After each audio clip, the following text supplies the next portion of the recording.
बातमी लागली ती स्ट्रिक करून टाकली आम्ही नाही, आम्ही पण विद्यार्थ्याचीच घरचे आहे।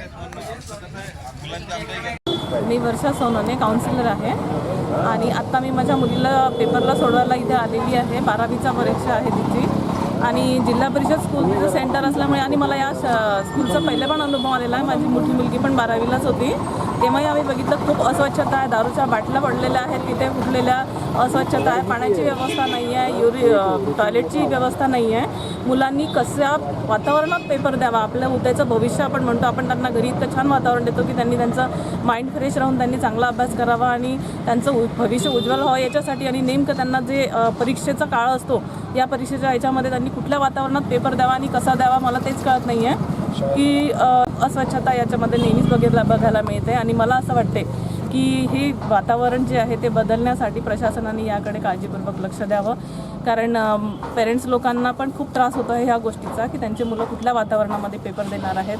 तर मला एक नम्र विनंती आहे माझी की सर्व पेरेंट्स लोकांनी पण ह्या गोष्टीचा फॉलोअप घ्यावा आणि प्रशासनाकडून एवढीच अपेक्षा आहे की त्यांनी ह्या गोष्टीकडे काळजीपूर्वक लक्ष द्यावं आणि आपलं उद्याचं भविष्य जे मुलं आज इथे पेपरला द्यायला ते चांगल्या परिस्थितीत त्यांना वातावरण मिळावं ह्याची काळजी प्रशासनाने घ्यावी, एवढीच नम्र विनंती। धन्यवाद। नमस्कार, मी अमोल कलाल। माझे पाल्य इथं जिल्हा परिषद शाळेला पेपर द्यायसाठी आलेले आहे 12वीचे। तर शाळेची अवस्था बघितली असता तर शाळेमध्ये पूर्ण म्हटलं म्हणजे रूममध्ये म्हटलं म्हणजे डेस्क बेंच साफ केलेले नाही आहे, सर्व जाडमट लागलेलं आहे। बाहेर म्हटलं म्हणजे सगळ्या बिअरच्या बाटल्या, दारूच्या बाटल्या पडलेल्या आहे, प्लॅस्टिकचे ग्लास पडलेले आहे, साफसफाई केलेली नाही आहे।